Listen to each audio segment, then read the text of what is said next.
24x7 की news team आज पहुंच चुकी है वात्सल्य ग्राम। जी हां, आपको बता दें कि वृंदावन की पावन धरती पर रितंबरा दीदी ने जो वात्सल्य ग्राम बसाया है, आज आपको उससे रूबरू कराएंगे, क्योंकि ये वही ग्राम है जहां से कई पीढ़ियां आगे निकल रही हैं और देश का भविष्य बन रही हैं। लेकिन किस तरीके से इसको बसाया गया है और किस तरीके से इसको चलाया जा रहा है, इसके बारे में, इस पूरी यात्रा के बारे में आज हमें बताएंगी साध्वी जी। साध्वी जी, पहले तो अपना शुभ नाम बता दीजिए।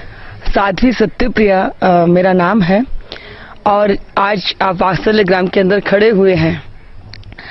परम पूज्य दीदी माँ जी जिस समय राम जन्मभूमि के आंदोलन में लगे हुए थे, तो उस समय कई बार वो देश जागरण का जब कार्य करते थे तो भेष बदल करके वो कई बार अनाथ आश्रम, महिला आश्रम के अंदर उन्होंने बहुत समय व्यतीत किया। तब उनके हृदय में लगता था कि जिस देश में पशुओं के बिना पशुपति नाथ हैं, जहां नाथों के नाथ द्वारिका नाथ हैं, उस देश में कोई अनाथ नहीं हो सकता। हम सब सनातन संस्कृति के संवाहक हैं और कोई भी बच्चा पूरी जिंदगी अनाथ और अवैध जैसे शब्दों से क्यों उसके हृदय को छेदा जाए। इसलिए दीदी माँ को लगा कि ऐसे बच्चों के लिए कोई कार्य करना चाहिए और समाज को कोई दिशा देनी चाहिए। तब दीदी माँ जी के अंदर उन बच्चों के लिए कार्य करने का भाव पैदा हुआ और वो भाव आज वात्सल्य ग्राम के रूप में हम सबके सामने है। वात्सल्य शब्द का ही मतलब होता है प्रेम भाव।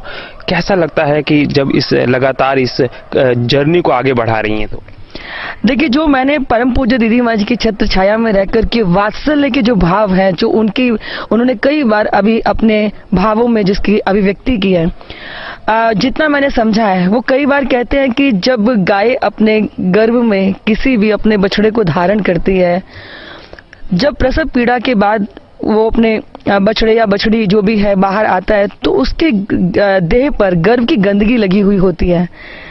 लेकिन गाय जो है होती है वो उसको अपनी जिह्वा से चाट चाट कर उसको उजला कर देती है। वो ये नहीं देखती कि वो बछड़ा कैसा है या बछड़ी कैसी है, वो उसको अपनी जिह्वा से चाट कर उसको उजला करती है। यानी कि जो जीव जैसा है उसको वैसे स्वीकार कर लो और उसको जैसा होना चाहिए वैसा बना दो। ये वात्सल्य है। वात्सल्य ग्राम के आंगन में जब बच्चे आए, वो कौन सी जाति के हैं, धर्म के हैं, मजहब के, इससे मतलब नहीं। वात्सल्य के आंगन में आ गए तो वात्सल्य उनका घर परिवार है। और सबसे बड़ी जो इस प्रकल्प की खूबसूरती है वो ये है कि दीदी माँ जी सदैव कहा करते हैं कि 2 रोटी देना बड़ी बात नहीं है, 2 रोटी कमाने लायक बनाना ये बड़ी बात है। और जो इस पूरे कॉन्सेप्ट की जो सबसे खूबसूरत, जो मेरे हृदय को छूती है बात, आप देखिए, हम सब स्वस्थ शरीर होने के बाद भी पढ़ लिख करके पैरों पे खड़े हो जाते हैं या पद प्रतिष्ठा पा लेते हैं। उसके बाद भी हम चाहते होते हैं कि हमें समाज जाने, चाहे राजनीति का क्षेत्र हो, आध्यात्मिकता का क्षेत्र हो या अन्य कोई भी औद्योगिक क्षेत्र होते हैं, हम चाहते हैं कि हमारी एक पहचान बने। लेकिन उन बच्चों से पूछिए कि जिनके पास नाम नहीं होता, पहचान नहीं होती, जिंदगी भर तू अनाथ और अवैध जैसे शब्दों से उनको सामना करना पड़ता है, उनका जीवन कैसा होगा, कैसा संघर्ष और कितनी यातनाओं से भरा जीवन होगा। तो पूज्य दीदी माँ जी ने कोई नया नहीं, हमारा जो इतिहास चला आ रहा है उसी इतिहास का दर्शन हम सबके सामने रखा कि हम सब देखेंगे अतीत में तो हम ऋषियों की संतानें, भृगु, गौतम, कणाद, कश्यप, भारद्वाज, ये हमारी पहचान है।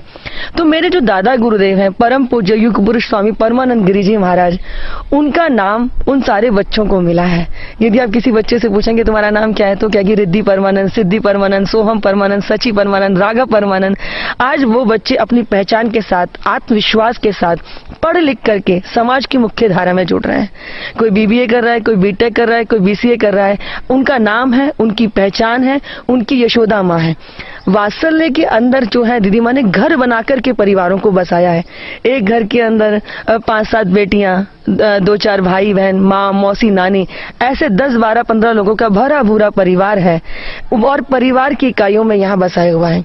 दीदी माँ कहते हैं कि जिन बच्चों को देवकी की कोख मिल गई पर यशोदा की गोद भी मिल जाए तो वो कान्हा की तरह प्रेम पाकर के वो बच्चा भी समाज के मुख्य धारा में जुड़ सकता है। आइए हम अब चलते हैं और आपको दिखाते हैं कि आखिर वात्सल्य ग्राम में किस तरह की एक्टिविटीज होती हैं और किस तरीके के कार्यक्रम होते हैं और किस तरीके से 25 सालों से लगातार भारत में एक ये कहें कि विचारधारा को फैलाने में और ये कहें कि विकास की धारा में अपना योगदान देने के लिए किस तरह से वात्सल्य कोशिश कर रहा है। आइए, वात्सल्य 27 साल एक पेड़ अब जो बन चुका है, इससे कितने बच्चों को आज जो भारत का भविष्य बना रहे वो यहीं से निकले हैं, उसकी नींव रखने वाली दीदी माँ से हम बात करेंगे। दीदी माँ, वात्सल्य के बारे में और इसके प्रेम और स्नेह के बारे में क्या कहेंगे?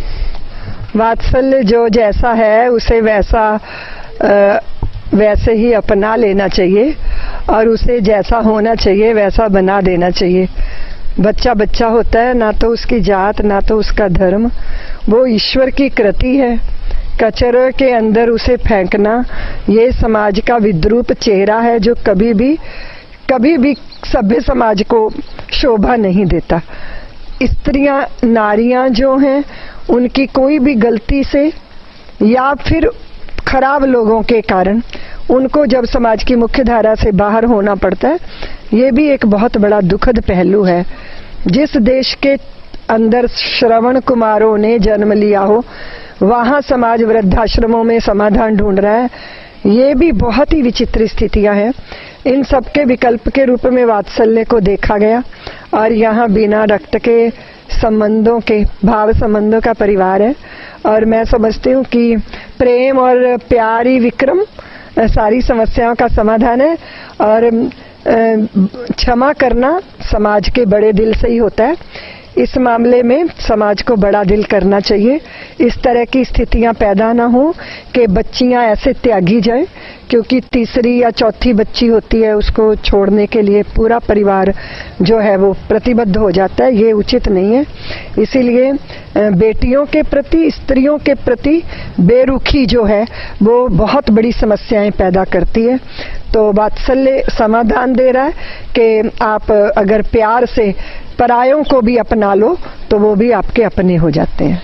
दीदी माँ, वात्सल्य जब अभी मैं घूम रहा था, ये जब सफ़र 27 साल पहले आपने शुरू किया था और ये कहते हैं कि एक ऐसा वृक्ष है जो भारत को बहुत सारे उज्जवल भविष्य दे रहा है, तो कैसा अनुभव होता है इस सफ़र की शुरुआत से लेके और अभी तक के? विक्रम, पहले मैं श्री राम जन्मभूमि के आंदोलन में लगी थी। मेरी भूमिका बड़ी क्रांतिकारी भूमिका थी, लेकिन मेरे स्वभाव में कहीं वत्सलता सदैव रही। तो मैंने अपने स्वभाव के अनुसार इस कार्य को चुना और वो ईश्वर द्वारा प्रदत्त व्यवस्था भी मैं मानती हूँ कि नियति ने मुझे वात्सल्य में खड़ा किया। और मैं समझती हूँ कि मुझे तो इससे ज्यादा बढ़कर ना तो कोई कार्य लगता है और ना जीवन की कोई सार्थकता लगती है। जो अंतिम व्यक्ति है और जो सबसे उपेक्षित है, जिस पे कोई दावेदारी नहीं कर रहा और जो अपनों के द्वारा इतनी निष्ठुरता से छोड़ा गया कि उसे जिंदा रहने तक का अधिकार उन्होंने नहीं दिया। नमक मुंह में भरा, सारे शरीर में नमक लपेटा, प्लास्टिक के लिफाफों में बंद किया, कूड़े के ढेर पर फेंका, कुत्तों के द्वारा वो नोचा गया, लाल चींटियों के द्वारा वो काटा गया। इतनी निष्ठुरता अपनों ने उनके साथ की। नवजात कितना कोमल होता है और कचरा मान के उसे कचरे के अंदर फेंका गया। और मैं समझती हूँ कि रितंभरा की झोली में कचरे में से ही कितने सारे कंचन आए, जिनको मैंने उस दृष्टि से अनुभव किया, उनके अंदर की संभावनाओं को तलाशा और उन सबको पाके आज वो मेरी संतानें, इतनी बड़ी तरुण संतानें उनके बीच में घिरी हुई, मैं अपने आप को संसार की भाग्यशाली साध्वी मानती हूँ, दीदी माँ मानती हूँ अपनी। एक अंतिम सवाल पूछना चाहूँगा। किलकारियों को मुस्कान में आपने बदल दिया, नहीं तो कहीं ना कहीं वो किलकारियां खत्म हो जाती। वो कहीं ना कहीं समाज ने जिन्होंने उनको छोड़ दिया था, उनकी किलकारियों को जब आप मुस्कान में बदलती हैं और वो जब बड़े होते हैं तो कैसा अनुभव होता है? बहुत अच्छा लग रहा है। बच्चे मुझे कहते हैं दीदी माँ, क्योंकि बच्चों ने तो कभी भी, मैंने बच्चों के सामने विक्रम कभी बात नहीं की। यहाँ पे लोग इस तरह नहीं आते कि फल बांटें, कपड़े बांटें, समाज उस तरह आके दया करे, ऐसी कोई व्यवस्था नहीं है। तो बच्चे जानते ही नहीं है कि बाहर अनाथ आश्रमों में क्या होता है।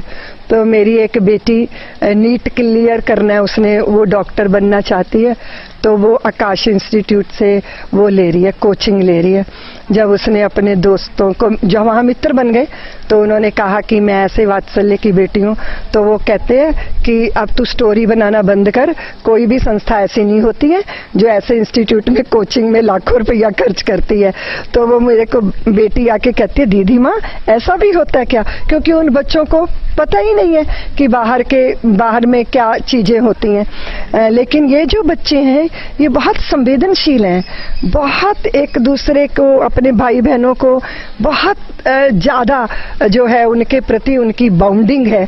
तो मुझे लगता है कि मैं सफल हुई अच्छे इंसान तैयार करने में, क्योंकि इंसान की सबसे बड़ी खूबसूरती क्या होती है कि वो संवेदनशील हो, प्यार करने वाला हो, अपनों के लिए जीने वाला हो और वो सेल्फिश ना हो, उसे देना आए।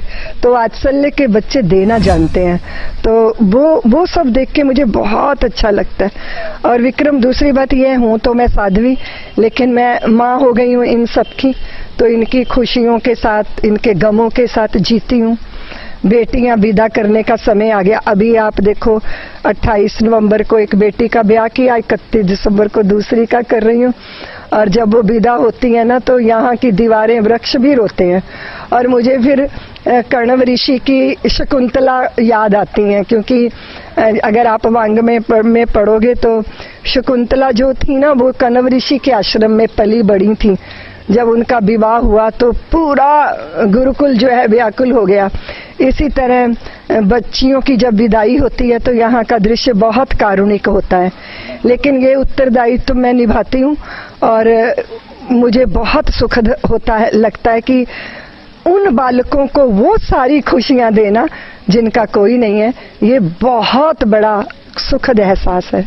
अभी रुचि जो है अपने पति के साथ मेघालय गई है हनीमून मनाने, वहां से फिर उसने मुझे अपने चित्र भेजे और अभी वो मास्टर डिग्री करेगी वैंकूवर जाकर, क्योंकि उसके पति वहां जॉब करते हैं। तो बेटियां, बच्चियां जो एक दिन की आई मेरी झोली में, वो बड़ी हो गई, संस्कारित हो गई, सुंदर पुष्प बन गई। और वो संस्कारी समाज में मैं उनको परिवारों में पुत्र वधू बनाकर भेज रही हूँ। तो बहुत सुंदर एहसास है विक्रम। ये मैं इसको सबसे बड़ी पूजा ईश्वर की मानती हूँ। वात्सल्य मेरा ध्यान है, वात्सल्य मेरी साधना है, वात्सल्य मेरी सिद्धि है, सब कुछ वात्सल्य। एक अंतिम है, रुका नहीं जा रहा मुझसे। जो चीजें मैंने देखी उनको मैं अल्फाजों में व्यक्त नहीं कर सकता, लेकिन उस एहसास को आपने जिया, उस एहसास को कैसे व्यक्त करेंगी? बहुत सारी चीजें होती है विक्रम जिसके लिए शब्द छोटे पड़ जाते हैं, और एहसास जो है शब्दों में कभी बांधे ही नहीं जा सकते। वैसे शब्द को ब्रह्म कहा है, पर ब्रह्म शब्द की सामर्थ्य से परे है एहसासों को व्यक्त करना। और एहसास जो जिसमें भावनाएं होती हैं, एहसास जिसमें अपनों की शुभ कामनाएं होती हैं, एहसास जो एक ऐसी मृदुलता होती है जैसे गूंगे का खाया गुड़, जिसे खाया तो जा सकता है पर उसके स्वाद को बताया नहीं जा सकता। ठीक है, तो ये थे हमारे साथ दीदी माँ जो इस वात्सल्य प्रेम के बारे में बताए थे कि किस तरीके से इसका सफर शुरू हुआ। तो अभी हमने देखा कि कैसे उन मासूमों को ये वात्सल्य अपने प्रेम और अपनी छाया दे रहा है, जिसके चल के शायद अभी उन्हें अनुभूति नहीं होगी, क्योंकि बचपना जो कहते हैं सबसे सुनहरा मौका होता है जहां कुछ भी आपको नहीं पता होता, और उसको ही संवारने का काम वात्सल्य कर रहा है। सभी जो हमने देखा इन बच्चों की बदलती तस्वीरों के बारे में क्या कहेंगे? जब बच्चा यहाँ आता है तो बहुत नन्हा और अबोध होता है, और दीदी माँ जी कहते हैं कि बचपन में हम जैसी उनकी नींव बना देते हैं, वो फिर जितनी मजबूत इमारत और जितना आप ऊपर तक लेके जाएं, वो मजबूत इमारत टिकाने की जो स्थिति होती है वो नींव ही होती है, बचपन ही होता है। तो जब बच्चे यहाँ पर आते हैं तो उनके बाद उस बच्चे को पूज्य दीदी माँ उसकी यशोदा की गोद में उसको सौंप देते हैं, और उसके बाद वो अपनी माँ की देख रेख में बच्चा यहाँ पर संवित गुरुकुलम इंटरनेशनल स्कूल बनाया हुआ है, जिसमें बच्चे शिक्षा के साथ संस्कार भी सीखे, ऐसी यहाँ पर उनको पृष्ठभूमि देने का कार्य रहता है। साथ साथ में चूंकि भारतीय सनातन संस्कृति की भूमि है, ऋषियों की भूमि है, तो बच्चे गीता, भागवत जी और राम कथा से उनका हृदय पल्लवित हो, पोषित हो, ऐसा यहाँ पर पूरा वातावरण उस प्रकार का यहाँ पर दिया जाता है। बच्चे पढ़ लिख करके अपने पैरों पर खड़े हों, योग्य बने, राष्ट्र धर्म में अपनी महती भूमिका निभाएं। इसलिए पूज्य दीदी माँ ने सदैव से उनको ऐसा वातावरण दिया कि अभी जो यहाँ की पहली पीढ़ी, लगभग 27 वर्ष पहले दीदी माँ जी ने ये वात्सल्य का कार्य प्रारंभ किया, तो अभी हमारे जो बच्चे बड़े हुए वो पढ़ लिख कर कोई MBBS कर रहा है, कोई CA कर रहा है, कोई BTech कर रहा है, BCA कर रहा है, और सारी उंगली बराबर नहीं होती। तो कुछ बच्चे जो पढ़ाई में थोड़े कमजोर होते हैं उनको अलग से कुछ एफर्ट पुट करके कि किसी भी प्रकार से इनकी ग्रेजुएशन हो जाए और इनको अलग प्रकार के औद्योगिक कुछ इनको कोर्सेज सिखा करके उनको पैरों पर खड़ा किया जाए, यानी कि सब अपने पैरों पर खड़े हो सके, उस तरीके का पूरा वातावरण यहाँ पर दिया जाता है। एक सवाल महत्वपूर्ण उठता है कि जब परवरिश चल रही होती है तो कहा जाता है कि एक पौधे को सींचने के लिए बड़ी मेहनत करनी पड़ती है और बच्चे तो उस कोमल पौधे से भी ज्यादा कोमल होते हैं। किन तरह के समस्याओं का आपने बिल्कुल सच कहा। चूंकि आप देखिए, जब घर में 1 या 2 बच्चे होते हैं तो बच्चों के एग्जाम होते हैं तो माता पिता कहीं नहीं जा पाते। बच्चों के पेपर में तो लगता है कि बच्चे पेपर कम देते हैं, माता पिता की परीक्षा ज्यादा होती है। और यहाँ तो पूज्य दीदी माँ की छत्र छाया में हजारों बच्चे पल्लवित पोषित हो रहे हैं और निश्चित रूप से ये बहुत बड़ा दायित्व है जिसको शब्दों में भी परिभाषित करना शायद न्याय नहीं हो पाएगा। पर कई बार मेरे मन में आता भी है कि बहुत सारे लोग इस कार्य से जुड़े हुए, जिनके सहयोग और समर्पण से ये कार्य निर्बाध गति से आगे बढ़ रहा है। कई बार कोई व्यक्ति आकर के किसी भी प्रकल्प के लिए डोनेशन दे, 7-8 महीने बाद, 1 साल के बाद आके कहे कि जी मैंने डोनेशन दिया था उस प्रकल्प के लिए, क्या मैं देख सकता हूं? तो किसी को घर, मकान, हॉस्पिटल, गेस्ट हाउस दिखाना आसान होता है, लेकिन जो एक बच्चा एक दिन का आया उसे पढ़ा लिखा करके योग्य बनाना, उसकी शादी विवाह कराना, इसके पीछे वाकई बहुत तप लगता है। उन यशोदा माताओं का बहुत तप है जो एक एक बच्चे के साथ में दिन रात लगी रहती हैं। रात और दिन को दिन में पता ही नहीं चलता। कभी अस्वस्थ भी होते तो उनको लेके अच्छे हॉस्पिटलों में रात दिन बिताना, पढ़ाई के समय पर घर में बच्चों को उस तरीके का वातावरण देना, उनकी इच्छा के अनुरूप उनको वातावरण देना, भोजन देना, वस्त्र देना, उसकी व्यवस्थाएं करना, उन सब चीजों के पीछे बड़ा तप लगता है। पूज्य दीदी माँ जी चूंकि उनका सामाजिक जीवन है, आध्यात्मिक जीवन है, तो बहुत सभाएं, कार्यक्रम उनके निरंतर रहते हैं, लेकिन सारे बच्चों को समय दे सकें तो कई बार जब उनकी बच्चों से चर्चा नहीं हो पाती, क्योंकि हमारा तो यहाँ पर 12th तक के लिए ही एकेडमिक व्यवस्था है, तो जो बच्चे ग्रेजुएशन करने के लिए बाहर गए और जिस प्रकार का आज के समय का वातावरण है, तो कई बार वो रात को 11 बजे 12 बजे भी फोन लगा करके तुम ठीक हो, पढ़ाई कैसी चल रही है, पढ़ाई पे ध्यान रखना, तो उनकी काउंसलिंग करना, उन्हें समय देना, इसकी भी वो बहुत चिंता करते हैं। तो निश्चित रूप से लगता है उनके उस जीवन को देख करके, उनका उस आध्यात्मिक व्यवहार और सामाजिक व्यवहार देख करके कि साधारण शख्सियत नहीं हो सकती। हम 1 या 2 बच्चों को पालने पोसने में जो है अपने आप को कई बार असमर्थ पाते हैं, लेकिन हजारों बच्चों के बिना किसी थकान के लगातार इतनी बड़ी सेवा और यज्ञ करना, यह महाशक्ति के द्वारा ही संभव हो सकता है। धन्यवाद। इतने महत्वपूर्ण जानकारी इन्होंने दी कि किस तरह से वात्सल्य ग्राम में यशोदाएं बच्चों की परवरिश करती हैं और वो बच्चा ही भारत का भविष्य बनता है। खुद यहाँ पे संपादक देव शर्मा जी और साथ में खुद दीदी माँ हैं, और आइए देखिए बच्चों की यहाँ पे जिस तरीके से बच्चों को ट्रेन किया जा रहा है, वो किस तरीके से अपने धर्म और संस्कार को आगे बढ़ा रहे हैं। नारायणं वन्दे कृष्णं वन्दे भजप्रियं कृष्णं द्वैपायनं वन्दे कृष्णं वन्दे पथासुतं सच्चिदानन्दरूपाय विश्वोत्पत्त्यादिहेतवे तापत्रय विनाशाय श्रीकृष्णाय वयं नमः। यं प्रव्रजन्तमनुपेतमपेतकृत्यं द्वैपायनो विरहकातर आजुहाव पुत्रेति तन्मयतया सर्वोऽभिनेदुष्ट तं सर्वभूतहृदयं मुनिमानतोऽस्मि अधीननीला असिते क्षणोलसद भ्रूभङ्ग संसूचितभूरनुग्रहम् ईक्षेत चिन्ता मयमेनमीश्वरं यावन्मनोधारणयावतिष्ठते। तो आप देख सकते हैं, ये आप देख सकते हैं दीदी माँ, आप दोनों सर, आपको भी आज आप लगातार कहते हैं हम कि राजनीतिक जितने पुरोधा उनका इंटरव्यूज करते रहते हैं। आज आप वात्सल्य ग्राम में पहुंचे और दीदी के साथ हैं, कैसा अनुभव हो रहा है? आज जो हमारे समाज में अध्यात्म कमी थी, जो हमारे संस्कारों की कमी थी, दीदी माँ द्वारा वो सारे संस्कार हमारे समाज में दिए जा रहे हैं। मातृ भाव कैसा होना चाहिए, परिवरिश कैसे, जो सांस्कृतिक जो हमारी धरोहर थी, जो आज इस बच्ची ने इतना बड़ा श्लोक सुनाया।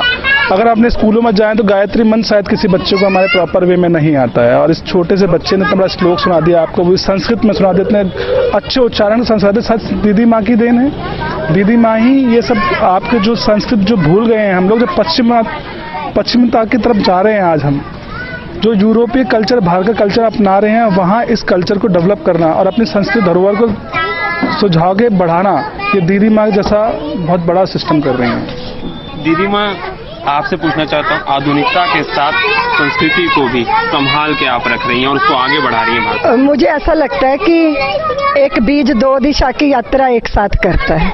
वो जितना धरती में नीचे जाता है उसमें उतनी सामर्थ्य आ जाती है कि वो आसमान छू सके। मनुष्य को भी दो दिशा की यात्रा एक साथ करनी चाहिए, आंतरिक गहराइयाँ और बाहरी ऊंचाइयाँ, तभी हम पूर्णता के एहसास से भरते हैं। सर, हमेशा आपको देखा है कि जब आप अपने सवालों से, तीक्ष्ण सवालों से और जवाब, लेकिन आज आपके अंदर का एक वात्सल्य मुझे दिख रहा है, इसके बारे में क्या कहेंगे? ब्रज की भूमि है, दीदी माँ का प्यार है, इतना बड़ा सिस्टम जो दीदी माँ ने वात्सल्य के रूप में जो बनाया है, वहाँ का फर्क दिखता है। आज अपनी संस्कृति से रूबरू होने का जो इतना अच्छा मौका आपको कहीं नहीं मिल सकता, वो दीदी माँ के आश्रम में मिल रहा है, तो आपका मन तो मोह जाएगा। हर जगह आप राजनीति नहीं कर सकते। दीदी माँ क्या कहेंगी, जब भी राजनीतिक उधर से आती है और यहाँ पे बच्चों के बीच में आती है, तो शायद मुझे लगता है सबसे सुकून यही देते हैं पलों को। नहीं, राजनीति क्या है, हम सब संबंधों के अर्थ को समझते हैं। राजनीति को भी अपना धर्म समझना चाहिए। मेरा राजनीति से कोई सरोकार नहीं है, लेकिन सामाजिक कोई भी कार्य जब हम ऐसे करते हैं जैसे आप अपने बच्चों के लिए कर रहे हैं, तो फिर उसका स्वरूप ऐसा ही होता है।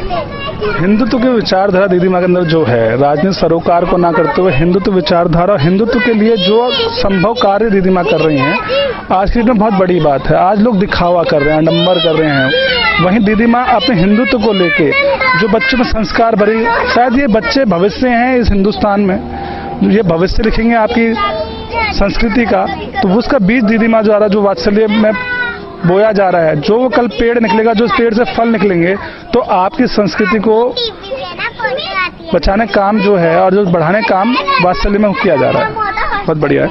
अच्छा, क्या प्रोग्राम? हमारे साध्वी जी हैं, आधुनिकता के साथ संस्कृति को भी सम्मिलित किया गया है, कैसा?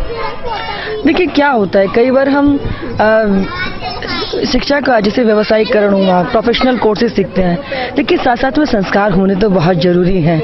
यदि हमारे पास संस्कार नहीं होंगे तो हम अपने घर परिवारों के, समाज के प्रति अपने मूल्यों को समझ नहीं पाएंगे। इसलिए शिक्षा के साथ संस्कार ये हमारी भूमि की नींव है। तो वात्सल्य के इस वातावरण में शिक्षा और संस्कार दोनों का समन्वय है, जो अपने आप में बहुत अलौकिक है। अब दीदी माँ के साथ हम एक ऐसे बच्चे से मिलने जा रहे हैं जिसका भविष्य सुधार रही है, उसके बारे में बताएंगे कि कितनी विपरीत परिस्थितियों में भी उसके चेहरे पे जो ये सुंदर मुस्कान कैसे है। दीदी माँ क्या? ये ना विक्रम रुद्राक्ष है। इसके हार्ट में बहुत सारे छेद थे और बॉल इसके नहीं थे, तो इसका पूरे शरीर में नीला खून, गंदा खून आ जाता था और ये बहुत बुरी स्थिति में था। तो इसके ऑपरेशन डॉक्टर करने को तैयार नहीं था, क्योंकि उनका ये कहना था कि ये सरवाइव नहीं कर पाएगा, और मेरा ये कहना था कि वो वात्सल्य की बाहों में आया है तो ईश्वर ने जरूर उसको जीवन दिया है। तो इसके 2 बड़े ऑपरेशन हुए। तो अब आपको दिखाने जा रहे हैं कि ये इसको जो है पूरा आप फिर 25 दिन तक ये बच्चा वेंटिलेटर पे था, और लेकिन अभी ये ठीक है। 2 ऑपरेशन और होंगे, फिर इसको पेसमेकर लगेगा। लेकिन अभी रुद्राक्ष सामान्य है, और रुद्राक्ष प्यारा बच्चा है। बड़ा के क्या बनेगा? क्या बनोगे रुद्राक्ष? पुलिस बनेगा। तो क्या करती है पुलिस? चोर को पकड़ती है। चोर को पकड़ती है।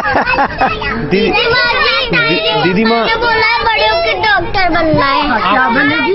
बड़े होकर डॉक्टर। हाँ, डॉक्टर बनेगी और सबकी हेल्प करना, ठीक है? दीदी माँ जी, तो तू क्या बनेगी? मैं आपकी जैसी बनूंगी। क्या बनेगी? मैं आपकी जैसी बनूंगी। मेरे जैसी बनेगी।